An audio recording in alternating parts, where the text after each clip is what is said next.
Good evening, traders and investors. Will back here with another one, coming to you with a Tuesday market recap. Hopefully you guys had a very good day in the markets today. And in today's action, the S&P and the QQQs hitting brand new all-time highs for the third consecutive day in a row at this point in time.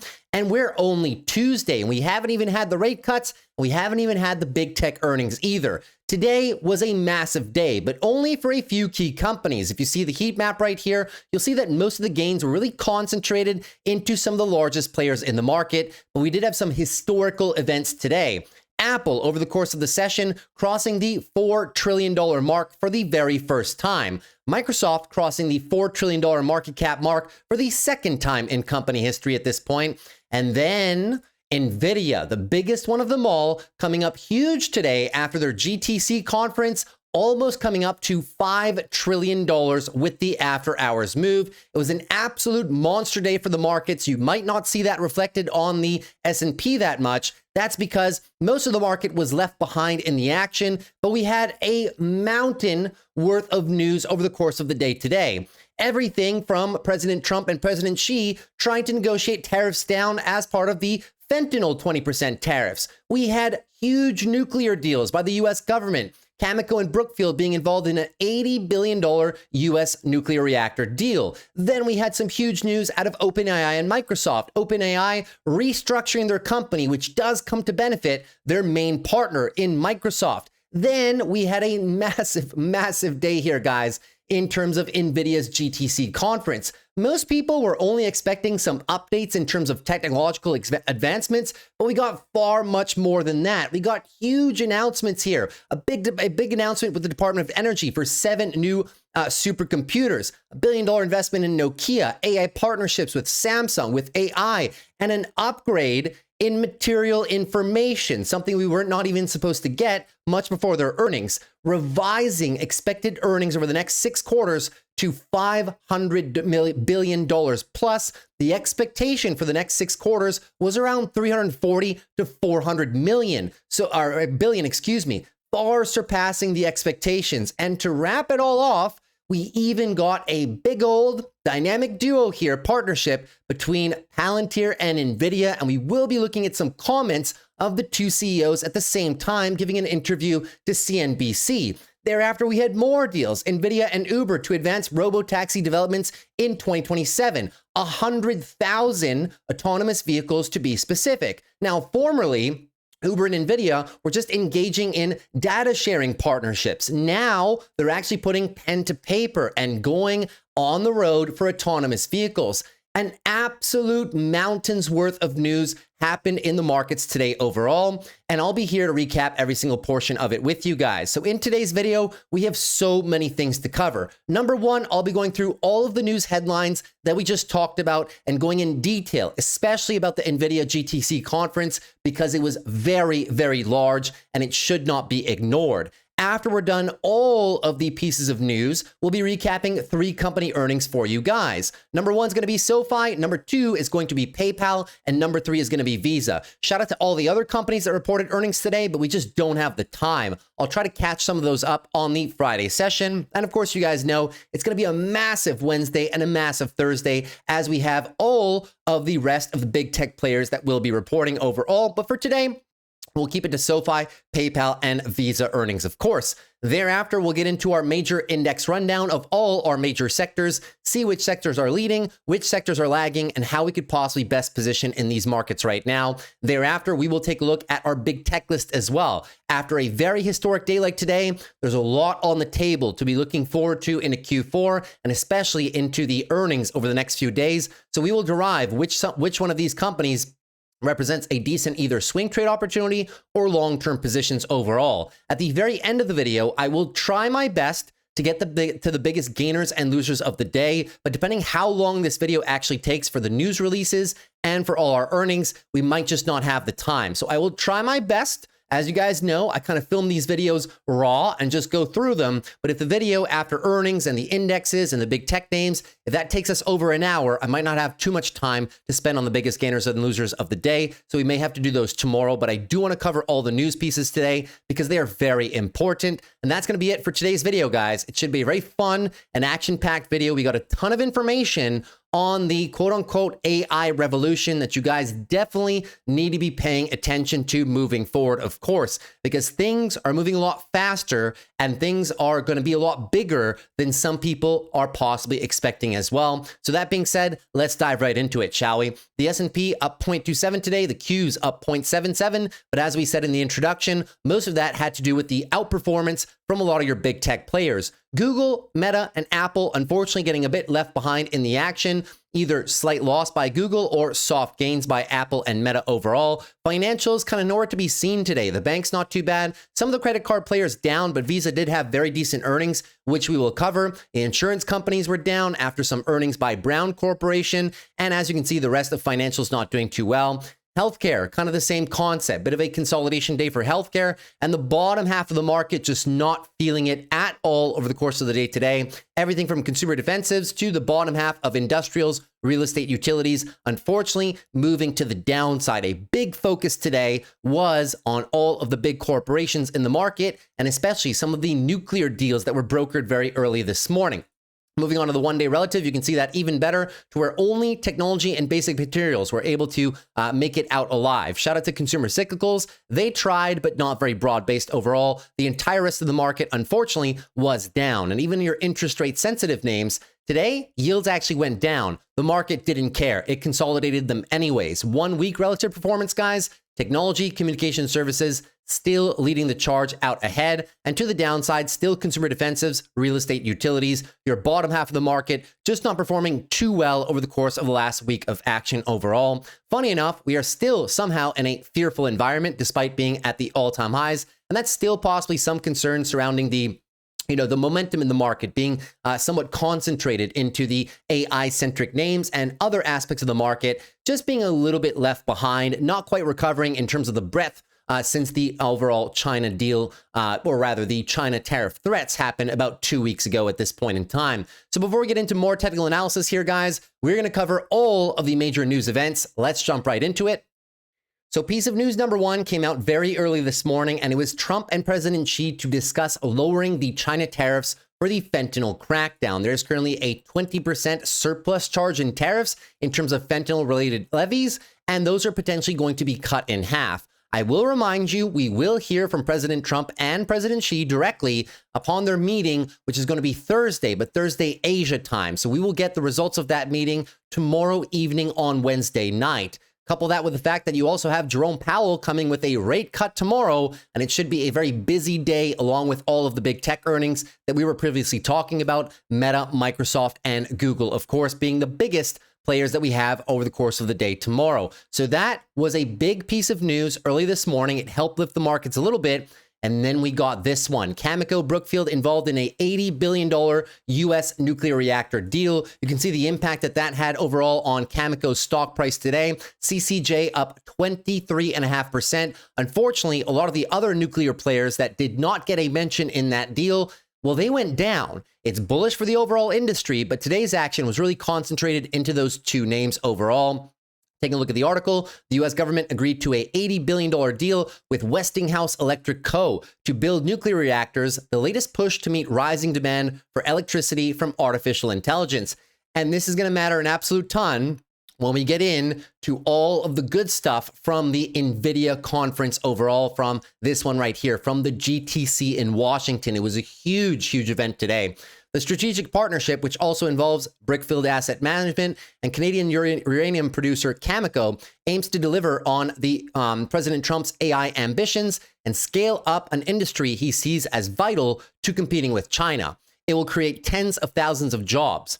In the US, power consumption from data centers is set to double by 2035. But building new reactors takes several years, and some companies like Google are looking at reopening shuttered nuclear plants to try to get power quicker. So that being said, guys, pay attention, right? You probably will see a lot more involvement in a lot of the possible nuclear plays and some of the established players that we cover oftentimes on the channel. Names like Vistra, names like Constellation Energy, and other names of that nature. They were kind of left out of today's deal, but you could be seeing more and more bullish headlines on that style of company moving forward. Just something to keep an eye out, guys. This is a theme for the next 5 to 10 years, arguably.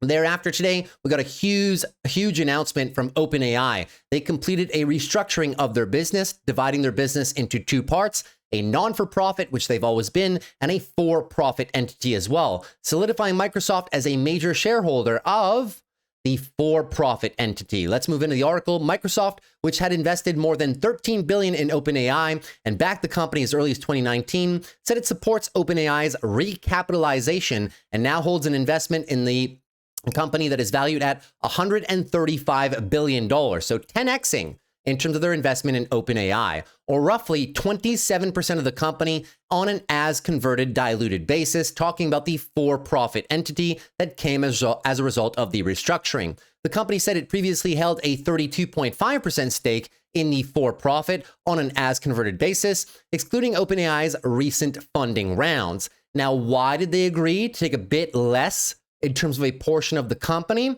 I'll explain. It's down below here. As part of the announcement, Microsoft said OpenAI has agreed to purchase an incremental $250 billion of Microsoft Azure services, though Microsoft will no longer have a first right of refusal to be OpenAI's compute provider.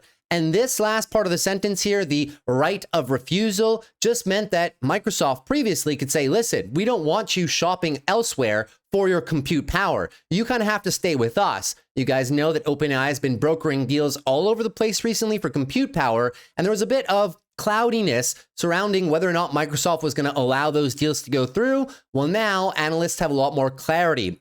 Microsoft is rescinding its first right of refusal to be OpenAI's sole compute provider, allowing the company to kind of outsource a lot of those compute requirements, but in exchange, locking in $250 billion of Microsoft Azure services, which is exactly why the company was up over 2% today on that renegotiation of capital.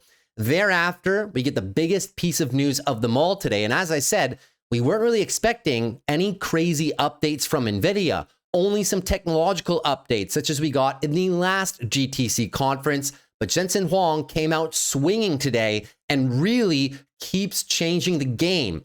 Here's everything NVIDIA unveiled at its Washington GTC. Pay attention to the headline right here. NVIDIA's Washington GTC wasn't just a product showcase, similar to the GTCs that came before it. It was a policy statement, positioning AI as the next pillar of the US industry, obviously backed by the Trump administration as well. Huge things coming in the next few years, guys. Let's dive into some of the, some of the meat of the article right here. But Washington wasn't just a backdrop, talking about where they held the conference. NVIDIA used the Capitol debut to make an explicit policy play, casting its GPUs as a national infrastructure and its software stack as the backbone for everything from industrial automation to federal computing, after which comes the involvement of Palantir, of course, which we'll talk about. The company unveiled an AI factory for government, a secure reference platform developed with partners such as Palantir, ServiceNow, and Lockheed Martin to power agencies and defense workloads at scale. This is going to be really, really big, guys. From chips to factories, this was a very big component of today's conference. Its newest platform, Omniverse DSX, is a digital blueprint for what it calls AI factories, gigawatt-scale data centers designed like industrial plants. Engineers can co-design construction, power, and cooling inside a shared simulation, which is massive. Obviously, there is some simulation software out there, right? People sometimes use Autodesk for architecture purposes and whatnot. However, NVIDIA is taking it way, way, way further. Let's move on, then run the same twin as the facilities control system once it's live. So talking about a twin layer, being able to see the factory before it's made and optimize absolutely everything, especially for robotics applications. It's going to save a ton of time and a ton of money. NVIDIA says the approach can make deployment up to 500 times faster for building factories. Guys, this is good for everybody. Caterpillar, Eli Lilly, so many other manufacturers as well. Boost efficiency by 30% and increase throughput by 14%. This is possibly going to make reshoring of manufacturing back to the United States viable while controlling costs. That is a very key component, a very key metric here that you got to pay attention to, right? The narrative so far with the tariffs against China has been, well, it's not going to be very easy for the US to reshore manufacturing because of all the costs associated in terms of extra costs of goods sold. No, AI and robotics now is going to possibly pay for that difference, which is absolutely massive. The foundation for those digital twins is a new layer of AI physics. NVIDIA says its accelerated computing can now speed up traditional solvers by as much as 80 times, while new AI-based physics models simulate complex fluid dynamics in real time. Basically what I was saying, they're able to simulate the entire manufacturing process from front to back, how many employees are needed, how much of the factory can be automated as well, and as a result, what price can the companies produce at scale? Does it make sense to reshore the manufacturing? And several companies are coming to the conclusion that it may actually be viable, guys. This is huge for the economy right now. Working with partners such as Synopsys and Ansys Fluent, those models have achieved performance gains of up to 500 times. It's nuts. Shrinking design cycles from weeks to minutes. That's absolutely crazy. Factories that build themselves. To keep production lines from colliding, NVIDIA introduced Mega, a simulation framework that lets engineers test fleets of robots and factory controllers in virtual sync. Safety comes from Halos, an overhead vision AI system that watches the floor and automatically slows or stops machines when people cross their paths, kind of like Amazon does. And I know what you're thinking. Well, they're going to bring back all the factories, but the factories are all going to be automated, mostly AI, to the tune of 80-90%. What's going to happen to all of the jobs? I have a video for you where Alex Karp and Jensen Huang get asked that very same question over the course of the day today. Caterpillar is using digital twins to train autonomous equipment. TSMC and Toyota are simulating production lines. Belden and Accenture built a physical AI orchestrator for industrial optimization, and Eli Lilly is running a 1016 GPU Blackwell SuperPod using NVIDIA's BioNeMo platform to model a drug discovery process before they reach the lab. All extremely, extremely fun stuff. Obviously, there is more here, but we're just going over the massive highlights. The massive takeaway, guys, is that with this release today and the optimization that NVIDIA is able to do, manufacturing may just be viable in the US, but not with physical labor, mostly done with AI and robotics. We'll get into that in a little bit. The more highlights from the NVIDIA conference today. As we said, they announced a partnership with the U.S. Department of Energy for 7 new supercomputers. This was massive, guys. U.S. government investing into over 100,000 Blackwell GPUs, kickstarting the era of agentic AI-powered science at Argonne National Laboratory for Public Researchers. Massive, guys. Absolutely massive. The U.S. is investing a ton of money to stay ahead of the race right now. The $1 billion investment in Nokia, for cellular purposes, set to announce a partnership with Samsung, Hyundai as well, and the $500 billion in expected business over the next 6 quarters, which is 25 to 30% better than the analyst consensus on the street right now over the next 6 quarters. This, nobody saw it coming, right? That's a clear, big material change for the company overall. Moving on a little bit further, we'll talk about NVIDIA and Palantir. Palantir and NVIDIA team up to operationalize AI, turning enterprise data into dynamic decision intelligence. People were waiting for this collab for a very long time. It's finally here. Palantir Ontology, at the core of the Palantir AI platform, will integrate NVIDIA GPU accelerated data processing and route optimization libraries, open models, and accelerated computing. Basically, the two companies are going to start sharing all of the data that they have. It's going to make both of them more efficient. This combination of ontology and NVIDIA AI will support customers by providing the advanced context-aware reasoning necessary for operational AI. Huge partnership, guys. By combining Palantir's powerful AI-driven platform with the NVIDIA CUDA-X platform, right? We're creating a next generation engine to fuel AI specialized applications and agents, especially, that will run the world's most complex industrial and operational pipelines. Huge news, guys, in terms of manufacturing, in terms of everything, right? White collar jobs, blue collar jobs, efficiency gains all across the board. So what's going to happen to all the jobs? This is similar to kind of the Industrial Revolution, right? Where the production lines made a bunch of people obsolescent, where you had gains in farming efficiencies and stuff like that, which reduced the need for manual labor. And obviously, you guys know that this stuff is going to be coming everywhere, right? It's very possible that in 10, 15 years, you don't have anybody driving taxis. You don't have anybody driving Ubers. You don't have anybody really working on production lines. Where are the jobs going to go? Well, it's all about retraining the labor. And that is obviously going to be a cost to society, but it should also be a net benefit as well. But I understand people are possibly not ready for that change. But like it or not, guys, the change is indeed coming. Here's what Jensen Huang and Alex Karp had to say about the subject when they were asked this question in a CNBC interview today. Value for the end user. But you just said before, too, that the human may not even be involved with some of these decisions. And I guess that is a major concern in this day and age, that AI efficiencies could take away from or displace the job force. So couldn't something like this collaboration do that? You know, it's interesting. When you say humans don't have to be in the loop, that doesn't inherently mean there aren't cases where humans need to be in the loop. For example, 40 years ago, we had 40x more manufacturing jobs than we have now. So it's like you can make more manufacturing jobs, which are humans, working class humans. You can build things you couldn't build in the past. And those humans become more and more valuable than they were in the past. In the defense context, you have situations where humans have to be in the loop, offense, situations where humans shouldn't be in the loop, like defense. Our collaboration makes all those use cases better for workers, for manufacturing, for defense, for offense, and in general, because it allows people to use any kind of model, any kind of compute structure. It makes America stronger and better. Whenever a business is more productive, whenever they can move faster, their business grows, they hire more people. And so I think this idea that AI is going to take jobs is going to change everyone's job, that's for sure. But I think it's going to make companies more productive. We're more productive today because of AI, we're hiring more people.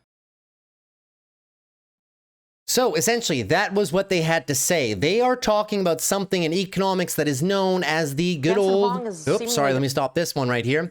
They are talking about what is known commonly as the production function, right? This is something that economists have studied for arguably the last 100 years. When you swap labor for capital, is society better off overall? The answer is a resounding yes, all across society overall. Normally, when you swap in terms of economics, right, when you swap L for K, which is labor for capital, the effects of the technological progress get greater, and your output per worker also gets greater, as well as companies become more and more efficient, right? It only takes less people to operate the same amount of machinery overall, which is a net increase for existing companies. However, think of all the other companies that will be created in this AI revolution as well. You are just going to have to retrain people for brand new industries, and it is going to start with the generation under us. People that are between the ages of 10 and 20, right? You may not expect them when they are 35, 40, 45 to possibly doing manual labor jobs. If they've grown up with AI, if society is moving that way, that is just the direction that we're going to have to take. Unfortunately, it happens once every 30, 40, 50 years to where there's a big technological revolution. You have to reskill and retrain a whole bunch of labor. Initially, people aren't very happy with the thought of that, but eventually everybody does simply come to that conclusion and they kind of do it, right? That being said, we are starting to see some of the impacts of AI right now. Here's some of the recent layoff announcements. Obviously, we heard about Amazon yesterday, 30,000 employees. UPS today with their earnings, cutting 48,000 jobs in the year as the turnaround for the company continues. Now, these are cost-saving measures, and a lot of this has to do with UPS not delivering Amazon's business anymore. So they cut the contract with Amazon because it just wasn't accretive to their business. So these layoffs are part because of no longer having business with Amazon, but also because UPS has been able to become more efficient over the last 2-3 years in terms of their logistics network. You might have heard recently about Intel. We covered it after their earnings the last time we spoke. This is the CEO's new cost-cutting endeavors, essentially, just basically wanting to produce whatever the demand for the company is. So this is kind of a bit of the two, right? Nestle, efficiency. Accenture, this one has to do with lower government contracts and possibly gains in efficiency from the Doge endeavor that Elon Musk started earlier this year. So you can kind of say that this is somewhat AI as well. Ford, 11,000 employees, combination of efficiency gains and tariffs. Novo Nordisk, 9,000 employees, combination of advancements in production processes as well, but also trying to go for a more lean structure in the business. Microsoft, 7,000 employees. Satya Nadella has said it himself, man. This is literally almost entirely AI. PricewaterhouseCoopers, 5,600 employees, white-collar jobs, efficiency gains from AI, et cetera, et cetera. Salesforce, 4,000 employees. We heard Mark Benioff talk about this literally, AI efficiency gains over the course of the last quarter. Paramount, this is a different subject. Very inefficient company. Company's struggling, let's be honest. So this is kind of a one-off here. Target, also, this too has to do with a execution problem that the company's been having. I wouldn't necessarily say that it's because the economy is going poorly. It's just the company is executing very poorly. Kroger, kind of the same concept as Target, not so much efficiency gains. Applied Materials, efficiency gains. Meta, definitely efficiency gains as well. So you can see some of the layoffs are starting. Not all of them have to do with efficiency gains. Some of these are execution problems for individual companies. But, you know, with the news that we got from Amazon yesterday, I would expect this to continue, especially in some of the manufacturing sectors. If you start getting a lot of the gains that NVIDIA was talking about that were possible, right? You already saw the news down here when we talked about Caterpillar. They're trying it right now. One of their the projects between Palantir and NVIDIA as well, they're going to be using Lowe's. Yes, kind of like Home Depot, right? They're going to be using Lowe's as a live case study to how to become more operationally efficient and as a byproduct, probably cut some of the workforce as well while keeping efficiency and productivity very high. That is something we will have to watch over the course of the next 2 quarters as it's a developing story overall. But if the moral of the story, guys, from everything released today is the AI boom is not stopping. Government investment in the AI boom is not stopping. It will bring back a tremendous amount of jobs to the US. Jensen talked about it in the interview as well, in terms of reshoring a lot of the manufacturing. But it will not bring back all jobs. They will not be the industries of the past with heavy labor-intensive production lines. They will be more efficient production lines, and labor will have to reskill higher, which at the end of the day is what you do want for any given society, right? So that being said, it's a very deep topic. I know, of course, it might ruffle people's feathers the wrong way, but it kind of is what it is, right? You got to see the writing on the wall, guys. And as investors and traders, we have to see these narratives and see how long they could possibly take us in the future and how to possibly best position as well. We're not going to talk about the benefits or drawbacks to society as a whole. We can go on about the ethics of all that too. We're just here to trade the markets and determine how can we best set ourselves up for that perhaps not so distant future and really kind of line our pockets the most possible so that we're set up, our families are set up perfectly for that type of situation into the future, yeah? So that being said, that is the massive suite of news that we had over the course of today. It took me 20 minutes to cover because it's very, very important, guys. So in the future, I will reference this video for the AI megatrend. That being said, now that we're through that, let's get through a few corporate earnings, shall we? Let's start it off with everybody's favorite up-and-coming stock, which is SOFI. So SOFI today had a bit of a drop initially when they released their earnings. Stock went down about 4% and then closed near the high. Huge swing reversal from the bottom to the top, over 10%, because they absolutely destroyed their earnings. BPS beat by 32% right there, and a nice revenue beat by 7%. Suffice to say, the investment thesis for SOFI is still very much alive. Let's get into some numbers. So some of the easy SOFI numbers for you guys in terms of the guidance. We went over the earnings and the EPS. They beat, but they also beat on guidance too. Fiscal year sales for the end of the year, 3.54 billion for the total year. The estimate 3.46. So they're going to come above the expectations for Q4. Same thing for EBITDA, 1.04 versus 0.99, and forward EPS 37 cents instead of the 32 expected. Beat all across the board. They beat today and they beat on their end of year guidance. If you take a look at the numbers real quick, 38% gains on revenue. Very strong. Next quarter, you might be looking at the first billion-dollar quarter for SOFI. Members, 35% plus year over year, up to 12.64 million. Net new members over the quarter, 896,000. That is 50% year over year. And adjusted EBITDA, 49%. So the company, while growing revenue, is getting even more efficient, improving those profitability metrics. Adjusted EBITDA margins currently just a hair under the 30% mark. If you take a look at some of these SOFI investor slides, guys, it's going to be very tough to find anything wrong in this report overall. Net income margins,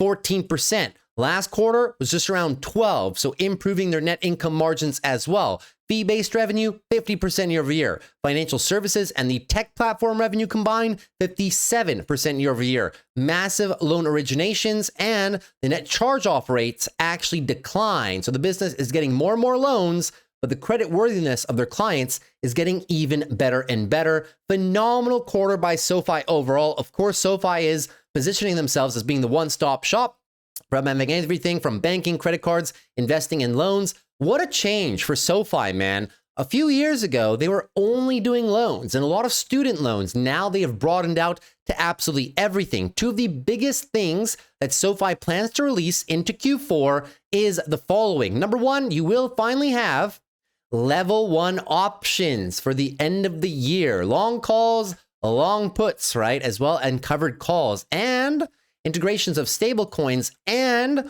a lot more crypto offerings as well on the platform. That's going to be a big revenue driver. We know that this stuff helped Robinhood out tremendously in their growth. Curious to see if it does the same thing for SoFi overall. Moving on forward, here's your growth rate in members and the growth rate in products as well. Keep in mind, when they add one stock, that's one product, but still it's a nice metric to look at. 52% compound annual growth rate over the years.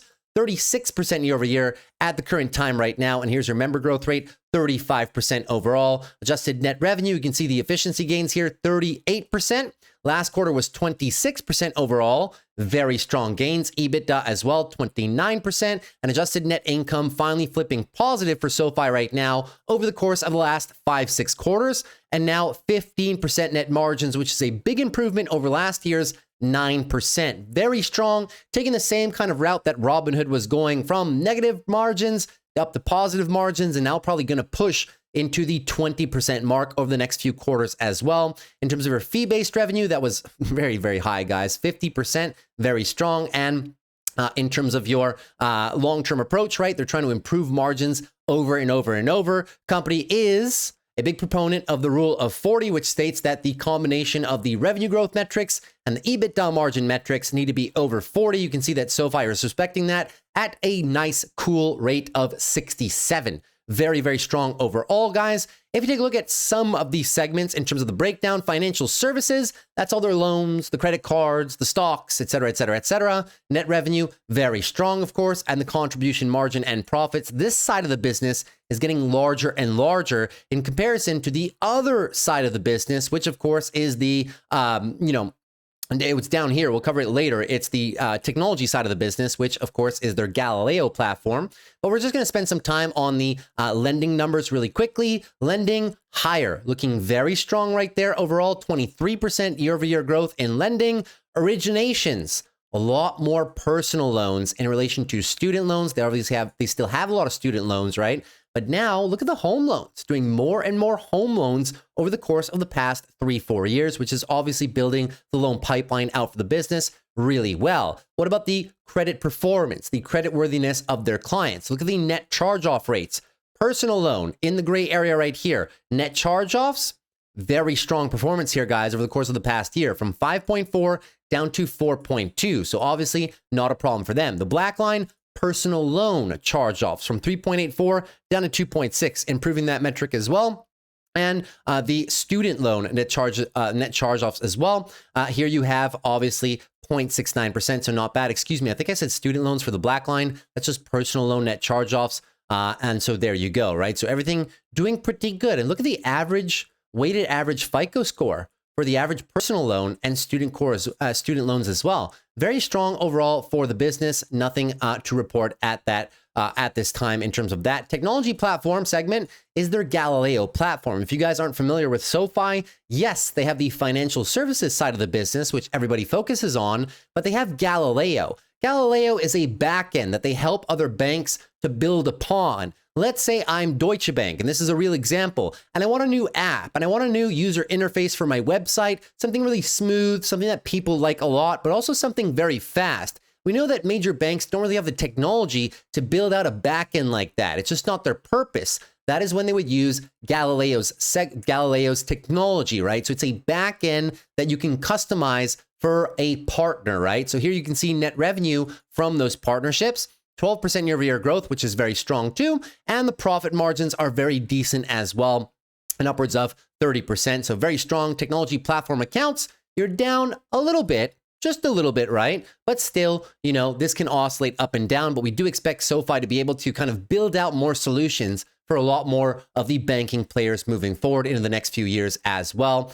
Overall though, guys, very, very strong, extremely strong. The bank is well capitalized as well in terms of your CET1, which you take a look at all the time, right? 20% versus the regulatory minimums of 7. Tier 1 risk-based capital, 20%. Total risk-based capital, 20%. You can see in relation to the industry minimums, very well capitalized overall. And of course, you had those increases in guidance too, which is very, very strong, right? So extremely strong quarter for SoFi. Nothing bad to say. As I said, you would be very hard pressed to pick apart this earnings report and find anything bad with the company. They're growing their metrics excessively well. The next question you might have is, well, SoFi stock has ran an absolute ton from the bottom. Is this stock still a buy? And every time somebody asks me that, I say, what is your time horizon, right? Because the stock has ran a ton, but we do still have some potential gains into the future though. Revenue and EPS growth for the next 4 years, 3 years is going to be very good. 18% on average revenue growth. So the revenue growth is going to slow down, but on average, 10% per year through 18% per year through 2028. EPS even better. The company is becoming more and more profitable as they scale, as you would expect this company to become, right? Very nice EPS flip from negative to positive, and nice EPS increases into revenue as well. Solid, right? Analysts aren't able to really estimate well the 2028 numbers overall, but still we'll pull these back. It might just be a little bit higher because analysts are a little bit soft on 2028, but through 2027, these numbers should hold up. In terms of your forward metrics, forward financial metrics, right? Forward price to earnings at 31 is a 54. I know what you're saying. It's a little bit expensive, but don't forget, they're growing EPS at almost 45% per year, which gives them a peg. For 2026, right? The average peg ratio is going to be a 1.22.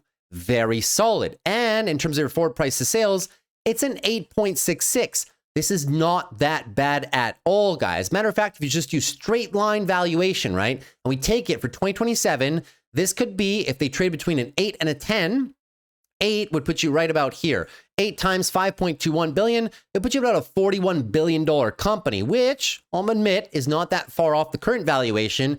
If you allow them to expand their multiple a little bit to, let's say, a 10 price to sales, which is commonplace for fast-growing tech companies. I'll remind you, Robinhood trades for a 20 plus right now. 20 plus. So you can get some margin expansion on SoFi. Of course, if we take 10 times their forward sales for 2027, it's 52.1 billion by 2027. The company's current market cap is 37.53. That will give you an increase of 38%, just shy of 20% compound annual growth rate through 2026 through 2027. That's just a very nominal base case scenario. Of course, with momentum and hype and the possible continuation of the bull market, you could get further, but it's nice to see that even with my base case scenario, I'm looking at possible 40% increases through 2027 on the stock price if they just continue executing on their strategy. So is SoFi a good buy right here at 31? Well, it's not as good as down here. It's not as good as down here, not as good as down here, obviously. But objectively speaking, can we see further gains into the $45-50 billion realm over the course of the next year and into 2027? The answer probably is yes. What is SoFi's terminal value over the next 3, 4, 5 years? Let's just say I wouldn't be surprised by 2030 if SoFi is in the high, $80 billion range, possibly plus. So they could still have a 2x left in the company, provided that people continue using their products, they continue growing the customer count, and the management team, very solid management team, just continues executing on the strategy that they've laid out and have been executing over the course of the past 4 or 5 years. Decent quarter on SoFi, decent end of year guidance on the company as well. Those are my thoughts on the business. Now, let's move into company number 2. We're going to switch gears a little bit. We're going to talk today about good old PayPal. PayPal, the company that's been stuck in a 2-3 year range at the lows, right? And just doing a whole lot of nothing because some of the concerns are PayPal's just losing in terms of revenue growth rates. The revenue growth rates have really compressed a lot, and you can make the argument that PayPal is possibly losing some business to up-and-coming competitors, namely Stripe and possibly from some other payment solutions, such as everything you have in Apple Pay, Google Pay, etc., etc., etc. Those have been the concerns for PayPal over the course of the past 2 years and why the share price hasn't really gotten any lift. Did today get any better in terms of that context? Well, the short answer is no, not really, but PayPal has been pivoting from a top-line revenue growth company and market share expansion company to a bottom-line EPS and free cash flow company. That has been what the new CEO, Alex Chriss, has been trying to do for the better part of the last 5 quarters at this point in time. And in terms of that angle of the business, they are executing very well. Taking a look at their earnings right now, a 11.5% beat on EPS.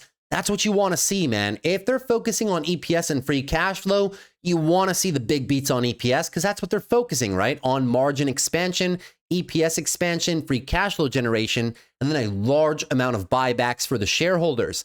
2.2% beat on revenue as well. But we had some nice things today. PayPal announcing for the very first time a dividend, 14 cents. Don't spend it all in one place, but you have a new dividend freshly announced by the company because they're making so much free cash flow that just doing buybacks is not enough. I will remind you, though, they're doing $6 billion for this year, which is 8.6% of the float. And they have said that they will be doing 90% of all free cash flow towards buybacks. So for this year, it's going to be 6 to 7 billion. If they can keep that up every single year, you're talking about PayPal being able to buy back, 8 to 10% of its float every single year, which is absolutely nuts in my humble opinion. That is probably the best thing for PayPal shareholders to focus on right now because they really aren't doing a good job of growing their top line despite trying to explore other ventures. Now, let's take a look at some of the PayPal easy numbers.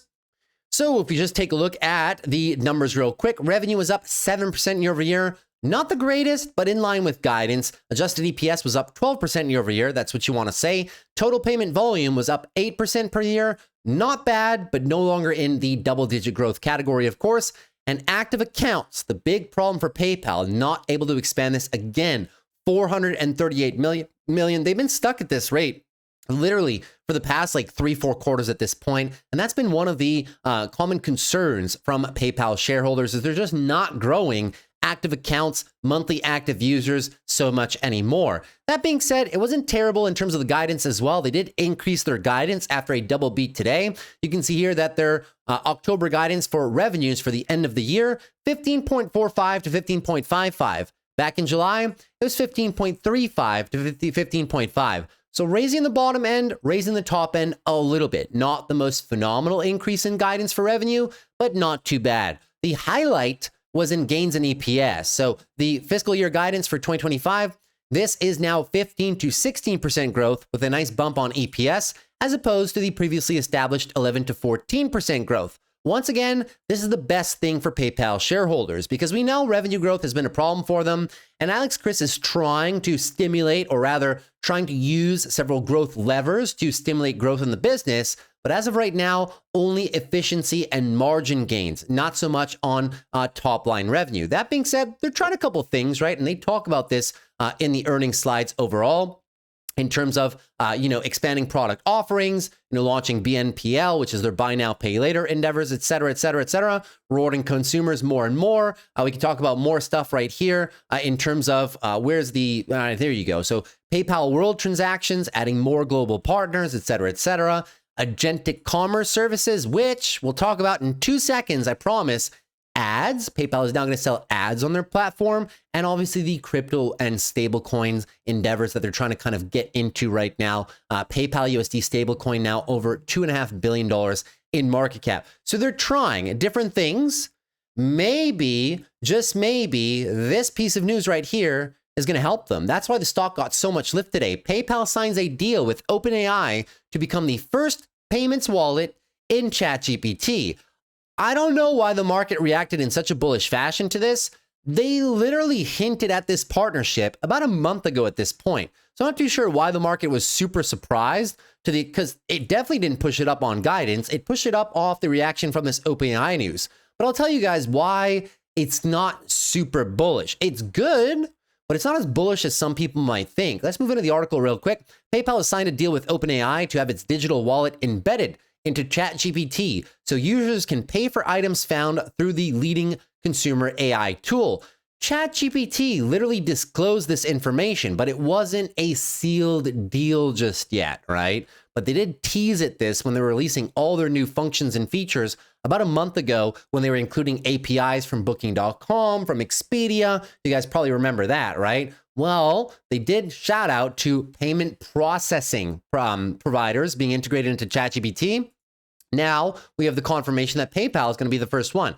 PayPal users can purchase items through the AI platform, and its merchants can sell on it with their inventory listed there. We've got hundreds of millions of loyal PayPal wallet holders who will now be able to click the Buy with PayPal button on ChatGPT and have a safe and secure checkout experience.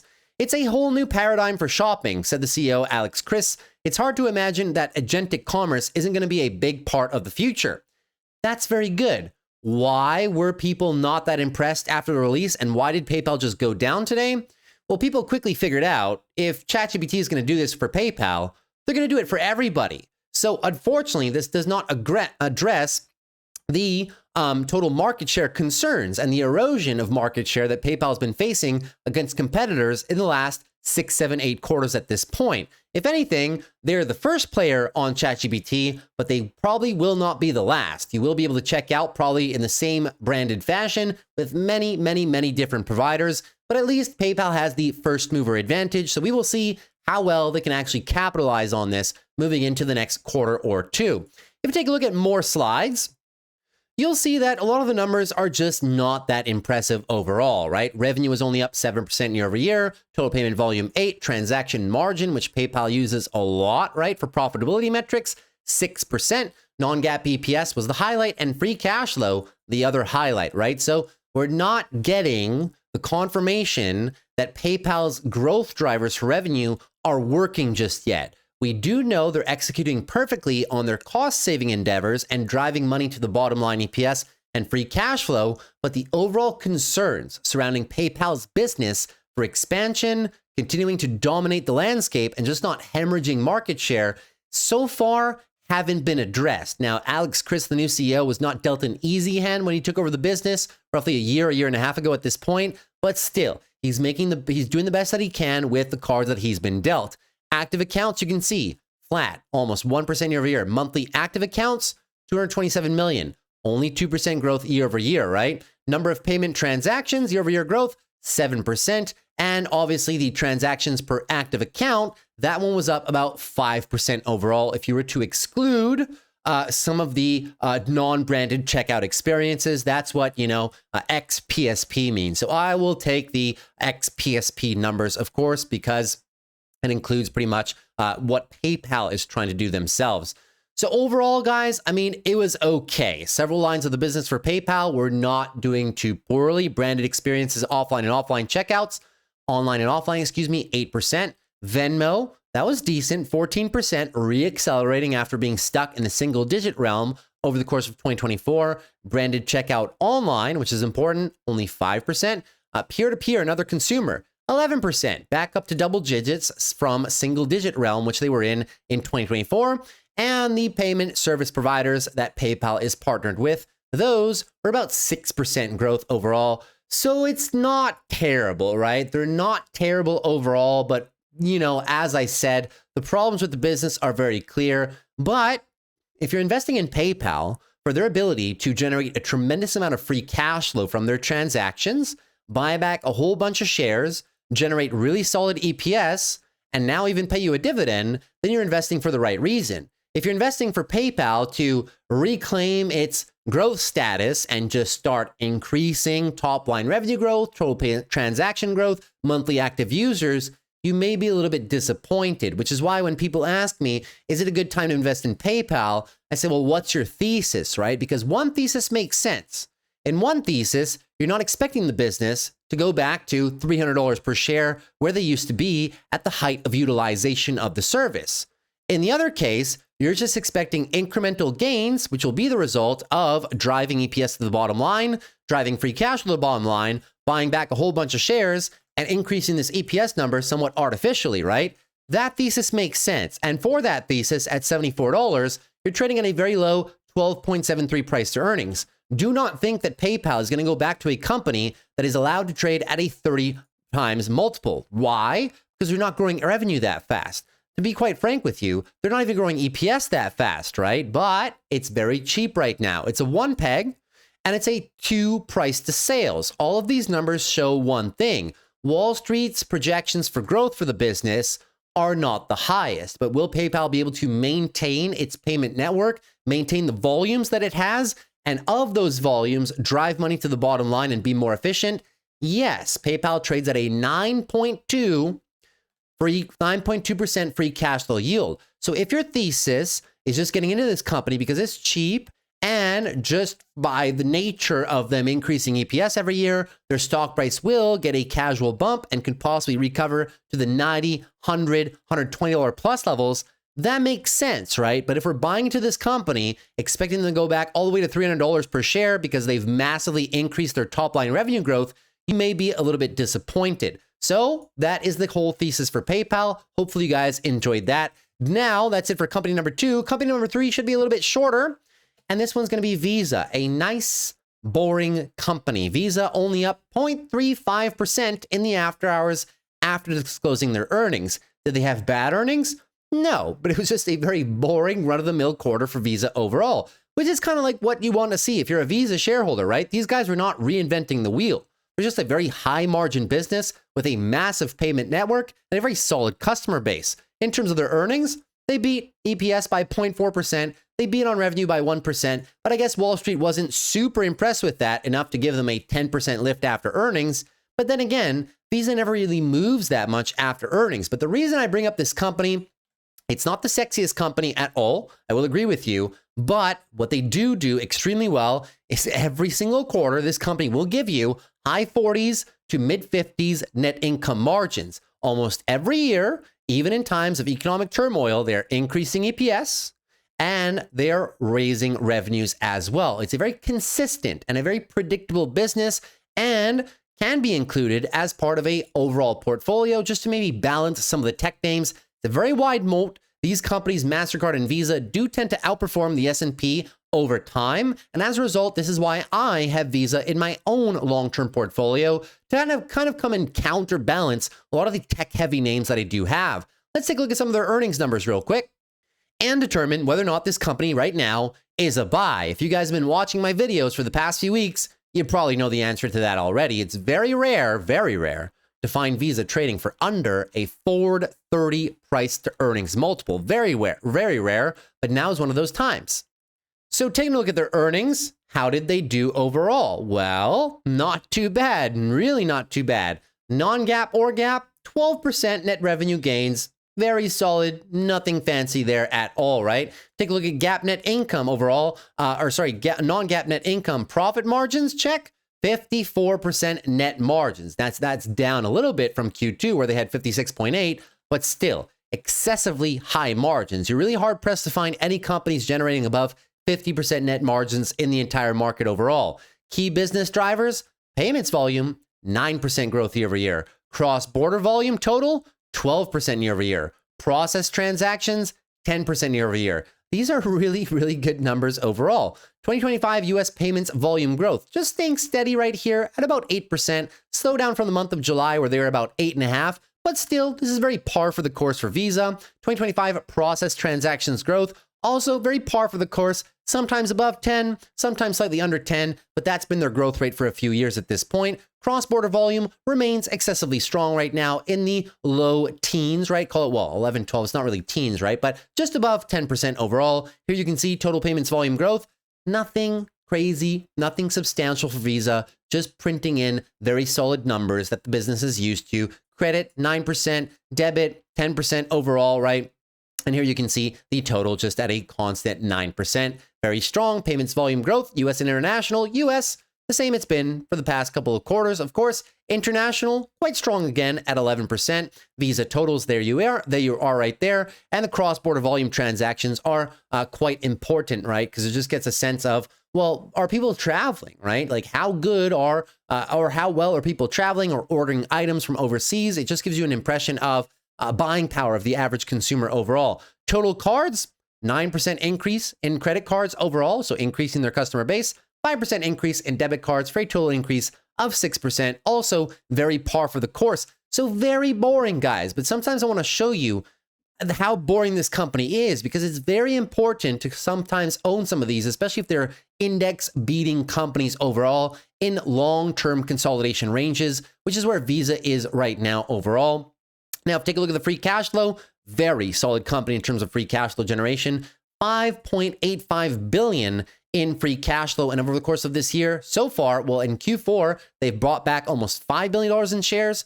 For the full year, $18 billion overall. In terms of the buybacks done, very solid overall. They announced $30 billion in buybacks last Q2, which was 4.5% of the float outstanding. So very solid company in terms of buybacks overall. And what is the status of the consumer? Because we want to hear from the CEO. Well, here's what he had to say. In our fourth quarter, continued healthy consumer spending drove net revenue up 12%. For the full year, Visa delivered strong performance. Net revenue up 11%, and broad-based growth across key metrics, underscoring the durability of our diverse business model. We continued to invest in our Visa as a service stack to serve as a hyperscaler across the payments ecosystem. As technologies like AI-driven commerce, real-time money movement, and tokenization and stablecoins converge to reshape commerce, our focus on innovation and product development positions Visa to lead this transformation. I looked entirely through the earnings call, guys.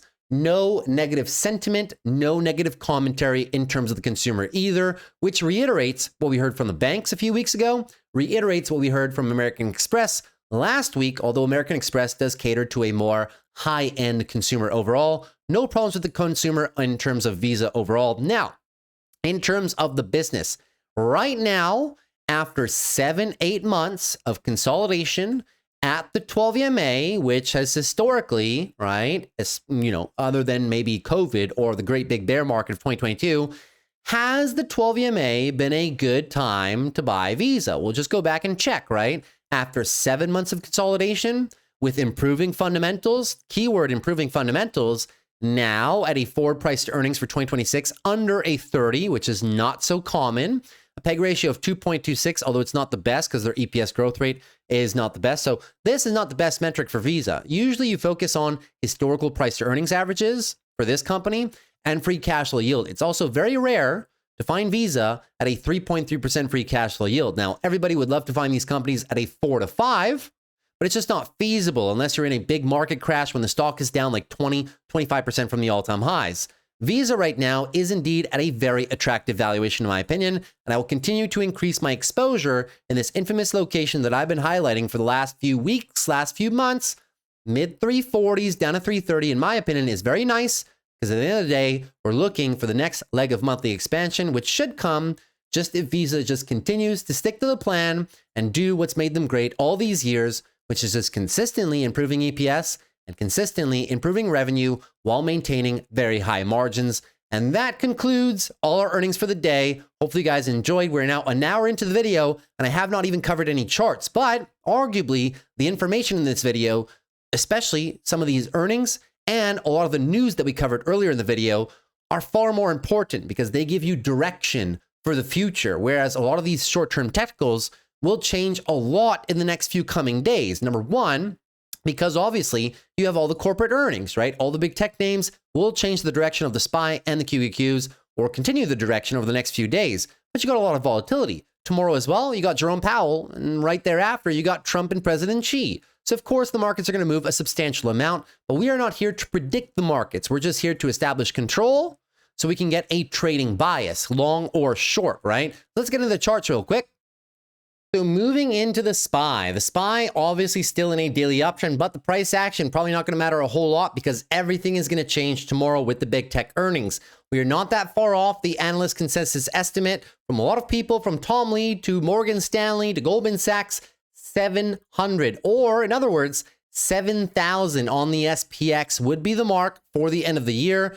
If big tech and everything like that goes well, guys, that's only like 2% away. We could hit that by Friday, provided that all the news events go well. Now, I'm not trying to induce FOMO into people. I'm just basically saying what could possibly happen. If that doesn't happen and everything unfortunately unravels, you got a lot of support below. 674 down to about 668 on the SPY. Decent area of a support. Previous resistance, going to be newfound support, and the EMA sitting there. Your line in the sand is all the way down here, 664. The bull's working with a tremendous amount of space right now for a continuation of the daily uptrend. If you ask me my opinion, guys, it's going to be very difficult to unwind this bull market. It's going to take something massive. But if you ask me what the biggest catalyst to unwind this market could potentially be in terms of the bearish narratives potentially at play, it's not going to be the government shutdown. It's probably not going to be the AI bubble or the market being overvalued. The market just doesn't drop because it's overvalued. You need a catalyst. It's probably not going to be China tariffs and tensions. It's probably going to be this one. Jobs creation softening. That could possibly spook some people. There may be a bit of a dead period where we start worrying about jobs because of possible AI, because of possible corporate layoffs. So the unemployment rate may rise. That may be a concern to the market until that labor is reskilled, retrained. We don't know when that's possibly going to be, but this is going to be the one to watch over the course of the next 3, 6, 9, and 12 months as we move further into the bull market expansion. We've been talking about this all year, guys. It's a very strong market. The AI megatrend is a very real thing. You couple that with massive tax cuts, massive government investment into AI and many different things at the same time, and you don't get runaway inflation, it is going to be very hard to derail this bull market. Am I saying the chart's going to go like this? No, but is this one of the larger inflection points in recent history in terms of revolution of some sorts with AI and efficiency gains?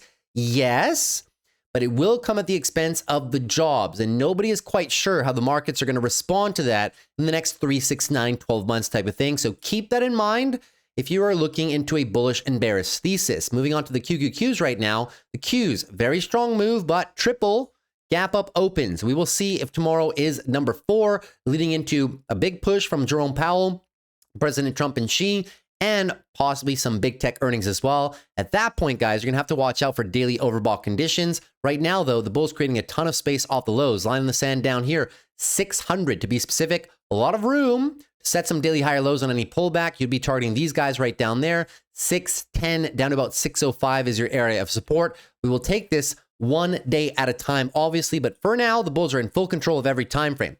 The monthly, the weekly, and the daily time frames as well. The weekly and the monthly are getting a little bit overbought right now, so we are ripe for a possible, a negative news sell-off if it does come, but the macro tailwinds that we have right now are probably going to induce more dip buying overall, in my opinion. Moving on to XLF right now. XLF, not that bad, but still, right, in the context of a daily uptrend, rejection at resistance right now, 53.33 down to 52.88. As we've been talking about, right, financials are not all built equal. The banks are performing really well. JP Morgan, nice. Goldman Sachs, nice. A lot of the other banks doing well. The credit card companies, although not moving, not falling off a cliff as well. Visa and MasterCard just kind of holding their ground. American Express had phenomenal earnings. They keep pushing.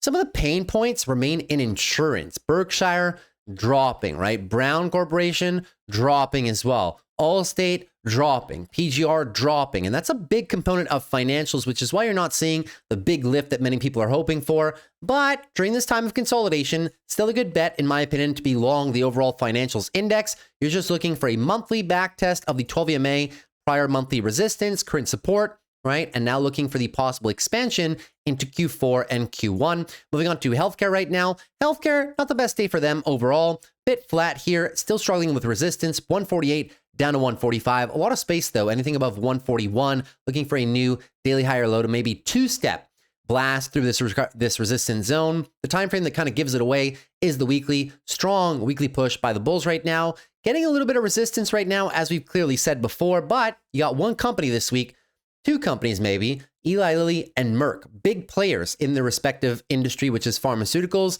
We will see if they have the juice to ignite the fire to bring us a bit higher, or if we got to go a bit lower to consolidate, looking for a weekly higher low. As I said, maybe step above this resistance level in multiple shots. Moving on to semiconductors right now. Big push by semiconductors, obviously led by your market leader today, NVIDIA. But not only NVIDIA, few other ones, right? Broadcom, Intel had a decent day. Not all semiconductors were powering ahead today, but the biggest two doing a good job of lifting the entire ETF overall. So daily uptrend continues on semiconductors right now, looking for a higher low on any pullback. Target these guys right there, 345, for a bit of a breakout, a retest, and possibly run. We'll see what happens. Tons of catalysts, right? The biggest catalyst for semiconductors in a tomorrow and Thursday is going to clearly be the CapEx spend by big tech. If big tech comes out tomorrow and Thursday, especially Amazon, maybe not so much Apple, but Microsoft, Meta, Google, and Amazon, if they come out and say they are still supply constrained and they have to increase CapEx again, what do you think is going to happen to names like NVIDIA, Broadcom, and AMD and things of that nature, right? Well, they're probably going to catch a bid because that'll mean more investments for them, even more than analysts were projecting into the end of the year and into 2026 as well. So pay special attention. I mean, I'll be recapping them for you guys on the channel, right? We'll talk about it tomorrow, but semiconductors looking very strong, extremely strong. Still your market lead bull. Weekly uptrend is just gone.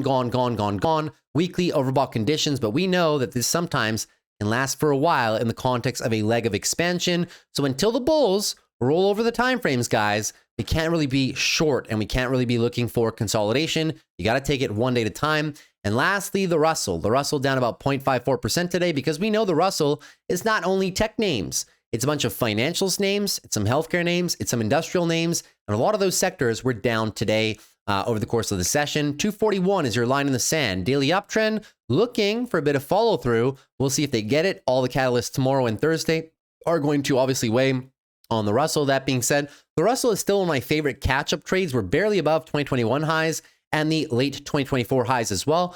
If you get some consolidation, nice situation to add to some positions, but I'm very clear for people who wanted to position on the Russell, right? The time is still now, especially if you're looking at a long duration thesis, 2026, 2027 expansion of the growth stock, or rather small cap stock index overall. That being said, taking a look at the VIX marginally higher over the course of the session today, possibly preparing for all the big stuff that we have tomorrow. We'll see what happens. If the VIX goes high, you guys know it's time to buy stock that might be coming lower, but also time to sell some options, right? If you want to buy some stock and the VIX goes higher, decent time to be selling some put options on some of your favorite companies overall. And if the VIX remains low, well, possibly a nice time to be shopping around for some leap call contracts on some companies that are just not printing all-time highs every single day, some that are in consolidation ranges, or just some that have very good fundamentals on a forward basis that haven't lifted off just yet with low volatility. Shout out to this company right here, which we just talked about. You guys want to know kind of where I'm going with this, right? Moving on to the 10-year yields right now. 10-year yields down over the course of the day today on Tuesday, but unfortunately the interest rate sensitive sectors did not react as such. Weekly downtrend, very nice. We'll see what Jerome Powell has to say for us tomorrow. In my opinion, with the rate cut tomorrow and dovish commentary by the Fed chair, it should continue to bring yields down overall. If they do not believe inflation is a problem, right, that will do wonders for bringing this down as well. So we'll see what happens tomorrow. And as a result, you might be expecting a further continuation of the bond market rally off of some of these lows. 20-year bonds, not looking too bad at all. TP1 from all the buys down here is currently a hit. Take profit number one, take profit number two would be expansion into 100, but you may need to wait a decent amount of time before that one actually comes through. That being said, we can move on to everybody's former favorite asset. 2 weeks ago, gold. Gold right now, daily downtrend, unfortunately. There's a bit of a swing trade attempt right here, going with the stop loss below low and going for follow through. Unfortunately, unwind, right? Can't all work out like that. Daily downtrend, clear as day, cooling off some of the daily timeframes right here. On the weekly, we are not yet hitting the 12 EMA, but that would be a likely area of interest as the bulls have done a really good job over the course of the past, year of holding up to the 12 EMAs. Sometimes they undercut it a little bit, but it's definitely a point that you want to pay attention to, how the bulls react when they actually do touch it. So very tough to predict where gold is going to finally have its, or rather where it's going to find its final resting place. But take a look at this monthly candle that closes in 2 days. Not the most optimistic candle formation, is it? So if we see some pullbacks here into the mid 3000s, it could be an interesting location to position into gold before maybe it embarks into a 2076 run. I'm still bullish on gold. Central banks have been accumulating gold, of course, as we know, but this move was just a little bit too fast, so we might be seeing a bit of consolidation before going for some of those JP Morgan price targets for the end of 2026 and mid-2027, which is 5,000 plus.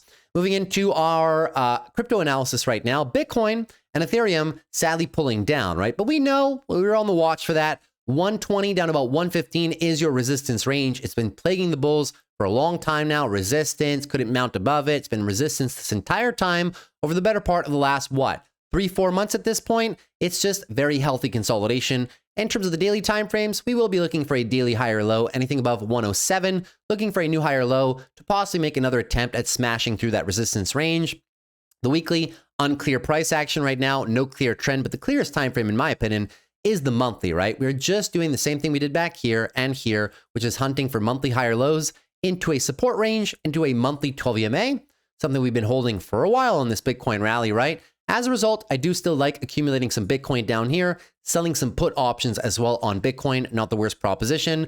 Same can be said about Ethereum, right? Ethereum just not breaking out. They try to go for the daily uptrend, getting rejected, unfortunately coming back down into the confines of support. It is a weekly downtrend at the same time, clear as day. 4,000 out of 3,700 is your support range.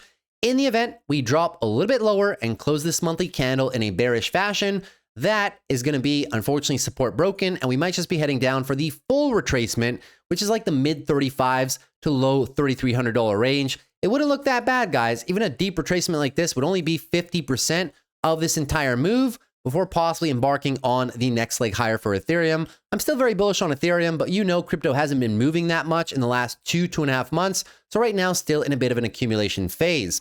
That is everything for your overall market rundown. Hopefully you enjoyed, and looking at the time in the video, we'll only have time to go through this big tech list, guys, and possibly no biggest gainers and losers of the day. I will cover these tomorrow. You're not really missing out on anything. If you listen to the first part of the video with the NVIDIA news, you possibly know which companies you should be positioning in leading into Q4, into 2026 and 2027 if you want to make the most of the AI boom. We've been talking about it time and time again. Some of the neo cloud data center providers and a lot of the energy players associated with the sector as well. And of course, some of the big tech names that we're about to talk about right now. Speaking of our big tech names, moving into Apple right now. So Apple, of course, with earnings on Thursday. The price action, because of the big tech earnings, because of Powell, because of Trump tomorrow night, it's probably not going to matter. That being said, who's in control? The daily bulls right now, working with a lot of space. Pay attention to your line in the sand. 255 by Thursday. If you lose that, unfortunately, your weekly uptrend is currently stalled, and you will be looking for a weekly higher low. Anything above 245 is going to be that weekly higher low. Upside price targets on Apple remain 275, and then the infamous round number 300. Is Apple a good investment at the current time? Arguably not. The valuation is somewhat extended right now. Mid-30s multiple, 3.26 peg. I think there's better bets in the market. However, if we are holding Apple shares, I don't really see any reason to sell. The iPhone 17 release has been going phenomenal for the company, and I do expect them to give fairly good numbers over the course of their earnings. We'll see how the market responds to it. Keep in mind, Apple, since last quarter, is already up right now 33%. So have they priced in too big of a move? That's going to be the question for a lot of the earnings that we have over the next few days. On to AMD right now. AMD is sadly down about 0.64%, not able to keep it up. They did clip into the mid 260 range today, though, working with a lot of space. Anything above 225, looking for a daily higher low for possible further trend continuation. Pay attention to this right here, 240. If you're trying for a few swing trades to the downside, the entry would go right about there. Lining up with the daily, stop loss will go below the low, because if that gets breached, of course, you invalidate your trade thesis overall. AMD, very strong push on the weekly. The weekly, very extended on the time frames right now.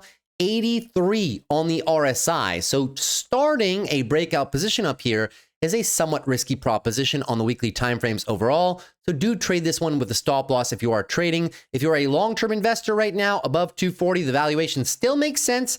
It's a 2 peg. It's a forward price of sales of about, I didn't adjust this so far, but it should be around a 10. Not too bad. The long-term thesis for AMD, in my opinion, is still well in motion, especially with what we heard from NVIDIA today. I'm pretty sure a lot of numbers will be revised to the upside for AMD when they give their quarterly earnings next Tuesday, of course. EPS, very nice expansion for the next few years. Revenue, very nice expansion for the next 2, 3, 4 years as well. I do have a final price target on AMD for 2026, about $325, $350 if they really execute flawlessly. So there is still some meat on the bone. Are you getting the best deal? No, but if you have the long-term thesis for AMD, is it okay to add some shares up here? Yeah, but just keep in mind, right? You are buying high, so keep in mind you will have to DCA this trade, but I do believe this company is moving higher over the course of the next 1-2 years. This is not me drinking the AI Kool-Aid. This is just based off the revenue and EPS growth rates. Moving on to Amazon right now. Amazon up 1% leading into their earnings, which is going to be on Thursday, of course. Not too bad of a day. Cracking above resistance, 227 down to 218. They struggle with this zone, right, for a long time. Now cracking through it. Daily uptrend is very nice, creating a lot of space to protect the daily uptrend before earnings. Line in the sand is 216.63. That matters a lot because if you lose that, sadly, the weekly downtrend is not finished just yet. We might be revisiting 213 out of 207, but it has a 6% expected move. So 6% down, I will be buying. 6% to the upside, I probably still will be buying because Amazon is still somewhat underappreciated by the market, in my opinion. You're looking for the monthly expansion of this company. My target for the end of 2026 for Amazon is between 280 to 300. And that is just if they just keep doing and keep executing, protect the APS revenue growth rates as well, solid cloud computing numbers, solid advertising growth numbers, and continuation of the e-commerce business around 220. The stock is still fairly valued, in my humble opinion, looking for that monthly appreciation curve. Moving on to Google right now. Google down about 0.56, but who cares? They have their earnings tomorrow, right? Earnings expected move is about 6-7%. 7% would put you right back down to your line in the sand level, which is 246. This guy right here, you lose that guy, you lose a daily uptrend, and you might just be heading into very healthy weekly consolidation. The higher lows on that are a bit lower at 237. Substantial weekly uptrend from Google right now. Not tremendously overbought. And also, in terms of the fundamentals, guys, around 250, it's actually not that expensive, right? End of the year, price to earnings at 250 is about a 26. Forward peg is a 1.73. I'm expecting really good numbers from Google's earnings. We'll see. Some CapEx guidance, right? Of course, right? If they increase CapEx guidance, people may not like that. But I think as long as they show good search, ads, and cloud revenues tomorrow, I don't believe the stock price will get crushed that much. If anything, we may actually still be a bit undervalued in terms of Google. Price targets into the next let's call it into the next year for Google for me are above $300. So is there still meat left on this bone? Yes. Hopefully a lot of you guys that are in this stock though have positioned previously, because if you're buying in up here, right, you're not getting the best compound annual growth rates, but you can rely on the fact that you're not buying it at an expensive valuation. I know when you look at a chart like this, it's tough to buy, but always rely on the fundamentals, right? If a stock chart looks like this, but the fundamentals just don't make sense, then you have to think twice. If the chart looks like this, but the fundamentals do make sense, then the buys still make sense as well. Moving into Meta right now. Meta, flat on the day. I mean, Meta pushed as high as about 756, but then again, Meta has earnings tomorrow, right? Expected move is also 6-7%. 7% down, you come right back down here into support and a buy area, in my opinion. 706 down to 680. That's where we were buying some shares down there. And 7% to the upside would put you right back above or close to the all-time highs that we hit after last quarter's earnings as well. The weekly is still in the context of a weekly downtrend. In the event you come lower, it's just continuing that and continuing this very beautiful monthly consolidation that we've been highlighting on the channel when it came down there in a 700, which is what makes me a buyer looking for forward expansion here, right? Which is why I've been buying some shares as we move down into there.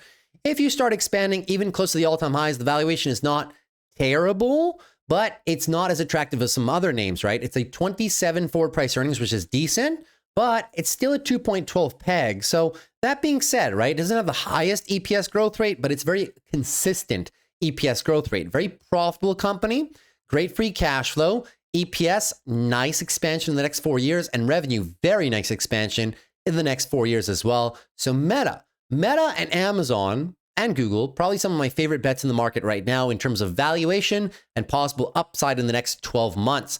Moving on to Microsoft. Good old Microsoft with that OpenAI deal. Well, they have earnings tomorrow, guys. The expected move for Microsoft is about 5%. We are already at the all-time highs. 5% lower, you're coming right back down here into the confines of support, 515 to 504, and 5% to the upside from here. Well, you might just be looking at Microsoft 570. Is Microsoft a good buy right now before earnings? I've seen better buys in my day. Trust me, guys. At 550 roughly, 10% higher than this valuation, you're into the 40s forward priced earnings. That's not bad if you can have a very high EPS growth rate, but Microsoft doesn't. It's just average, right? It'll put you very close to a 3 peg. And I'm not a fan of buying a 3 peg. However, am I selling any Microsoft shares that I spent a year accumulating? Not only a year, but I've been buying Microsoft for a very long time, but I only buy it when certain key metrics get hit. And I do believe it's a bit expensive right now. That being said, I am not selling any more shares at all. I haven't sold any Microsoft shares ever, and I don't plan to. It's one of the backbones of my long-term portfolio. Moving into Netflix right now, which is also one of the better buys in the market, in my opinion, especially if our focus is on just large cap tech names out there. Netflix right now, down up today about 0.73%, but still under resistance, right? 1150 down about 1100. So 1150 down about 1100, your resistance range. Daily downtrend right now in favor of the bears. And on the weekly timeframes, also a weekly downtrend, which just means you're into a phase for Netflix of monthly consolidation, possibly coming down to the 12. I am buying Netflix shares between $1,100 and $1,000. This little pocket grinding on the 12 EMA. That's where I'm buying them. They had really good earnings. This tax dispute from Brazil is what caused them to have a 10% plus drawdown, right? And of course, the valuation at $1,100 is starting to be very manageable, right? It's like low 30s multiple, close to like a 1 point. I'll redo it at 1,100 if I have to, but just take 10% off of this, right? So 33 forward price to earnings, and let's say what, like a 1.6 peg. Not bad at all for Netflix, and the forward expansion for the business, which is what management says, is going to be $1 trillion by 2030. Company's currently trading for $467 billion. So nice compound annual growth rate through 2030. Moving on to the big boy today, the stock that carried the entire market on its shoulders with good reason, because that news was insane. Good old NVIDIA. So NVIDIA up 5% and a little bit more in the after hours. We were talking about this breakout, guys, for the past few weeks. Right? The weekly time frame was very clear. After being stuck in this consolidation range for the better part of the last 3 months, the bulls tried to break out here on the daily uptrend, got rejected from the China news, and held, never set the daily downtrend, held the 180 support. And now on the weekly, the analysis was very clear. It was always looking for a weekly higher low into support, into the 12 EMA, and looking for the expansion. So myself and the Discord members built some attractive swing trades and some leap opportunities down here. And now we are being rewarded with the infamous breakout by NVIDIA. NVIDIA at $200, guys. Is it a buy? Well, I will remind you what they said last quarter overall, right? And what they said today. But just last quarter, everything is sold out. People have to rent capacity. Shout out to CoreWeave. Shout out to NBIS. Shout out to Iris Energy. Shout out to APLD. Rubin is going to go to millions of GPUs per data center. And with the advancements that that NVIDIA was talking about today in terms of manufacturing efficiency, and obviously new contracts with the government and stuff like that, guys, and their increased guidance for the next 6 quarters, I think that the NVIDIA story is not even close to being done. This is once again not me drinking the AI Kool-Aid. If the revenue growth rates are slowing, I would say maybe time to pause. But if their growth rates are the same or even getting better, then we have to kind of reevaluate the thesis, or rather maintain the same thesis that we've had all these years so far right now. Is NVIDIA a buy at 200?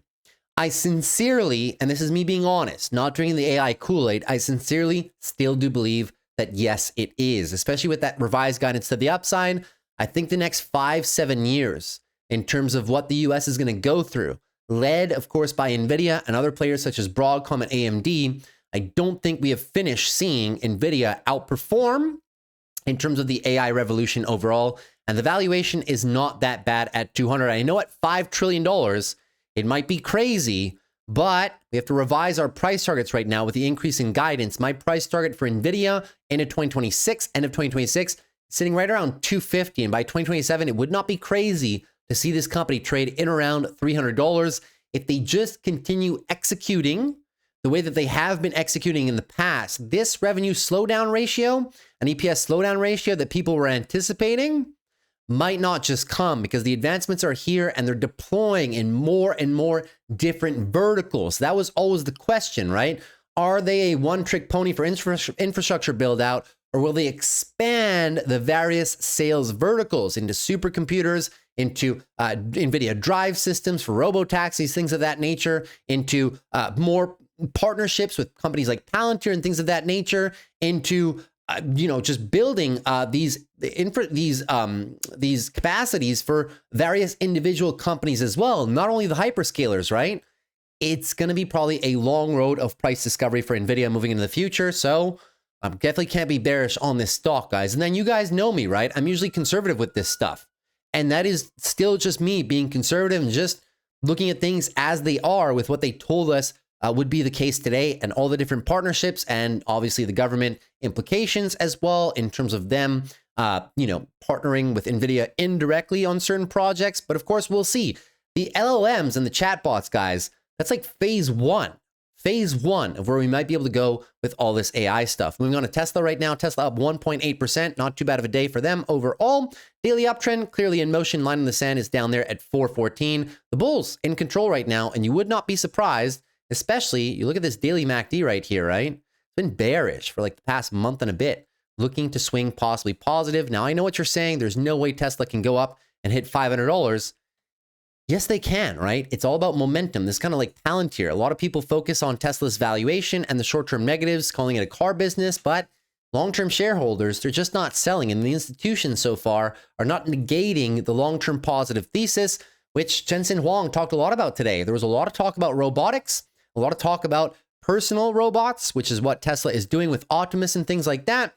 There was some news today that Tesla would possibly be selling those Optimus robots for price points of $25,000, etc. But of course, that's a long time into the future. So are robo-taxis. But as of right now, stock price is being upheld by those long-term positives, and the price action does look pretty clean unless we have a big market correction. On to Palantir, which was the subject of several news headlines today. Daily uptrend. Earnings, however, next Monday. We'll see what happens. Next price target for Palantir, $200. Now, of course, Palantir is a story stock because it is long since decoupled from its fundamental valuation, but also the technicals too. This one's been monthly overbought, guys, literally for a year, peaking right now at 95 on the RSI, short of a big broad market correction. Do you really think Palantir is just going to out of nowhere drop 30%? Probably not. But if their revenue growth rates slow from what they currently are, then you might see something happen. But if they keep these revenue growth rates high and accelerate them, just like we saw with NVIDIA, then you may have not seen the top yet for Palantir. I know it sounds crazy. I'm not necessarily buying shares up here, but I am holding the remaining shares that I do have as Palantir transforms from a $450 billion company into possibly much more into the future. As I said, it's a story about momentum, right? And hype, which is something that's carrying the markets right now. But also behind this momentum and hype are real efficiency gains and very large contracts that Palantir is probably going to be able to grow into over the next 5-10 years. So if you have a long-term thesis, I don't see any reason to sell, right? It's just short-term price action and valuations. I understand if you guys are having a bit of vertigo with that. On a SOFI we already discussed earlier in the video, looking very strong for the daily uptrend breakout right now. Now the line in the sand is down here, 26.44. Beautiful daily uptrend. You back tested the top of the support, which was resistance, right? They broke out with earnings, came down, back tested in one single day, and now breaking up a little bit to the top. So SOFI a bit tough in terms of swing trades because the IV is somewhat high for call options and things of that nature. I wouldn't be selling any shares. Would I be adding any shares up here? Well, it's kind of like we talked about during the earnings, right? I will only add some shares if my thesis for SOFI was holding for 2028, 2029, 2030, right? If you're trying to go for the quick snipe and quick upside, it could happen. But I think the longer term rewards here in terms of 2027, 2028, beyond probably make more sense for most people who would be willing to buy this stock. Moving on to Uber right now. Uber was also the subject of some news headlines with those autonomous vehicles. Daily uptrend is nice. Uber does have earnings though coming up next Tuesday, so please keep that in mind. Daily uptrend, line in the sand, still down here, 91.26. If you flush that, unfortunately, it is a loss of the daily and a loss of the weekly uptrend, and just very healthy monthly consolidation. Is Uber a buy up here at 95 into earnings? Depends on your time horizon, but the valuation, does make sense right here at about, 90 to like low 90s. You're trading around a one peg, around 34 price to earnings multiple. Not the worst given their good guidance for the future as well. And the free cash flow yield is pretty attractive too. So good things on the horizon for Uber. Not expecting the business to decline anytime soon, right? They will be partaking in the robotaxi ventures in the future. EPS smooth up and to the right, and revenue smooth up and to the right over the next few years. So Uber, not looking too bad, man. I'll be honest with you. Uber, I'm very happy to be a long-term portfolio holder of Uber. Last but not least, TSM. So TSM looking not too bad today. Of course, it would after NVIDIA raised its guidance. So that means more business for TSM. TSM right now, bit of a messy chart on the daily, right? But it possibly will find some action here if the big tech companies tomorrow report increases in guidance. That being said, if they don't, pay attention down here, 284, break of that, daily downtrend and possibly weekly consolidation for TSM, which might send you down to the bottom end of here, which was the lower end of your consolidation after the China news, and could line up perfectly with the 12 EMA for a bit of a nice little retest of the 12 and possibly acceleration in the future. They did that a ton of times throughout this bull run so far from 2024 until now, other than the big tariff disaster, of course. At $300, is TSM still a buy? Kind of like Google, right? It's a nibble, right? The valuation makes sense. Under a 30 forward multiple and a 1.7 peg. It's not a super heavy buy for me, but I would still include it as part of my DCAs. That's everything I had for you guys today. If you enjoyed, consider dropping a like. Would appreciate it for the growth of the channel. Consider subscribing as well. Would love to have you back. And last but not least, if you have any questions, leave them down below. That's it for me. Got to end the video before an hour and a half for the algorithm. Take care. I'll see you guys tomorrow after earnings. Crazy day tomorrow. Peace.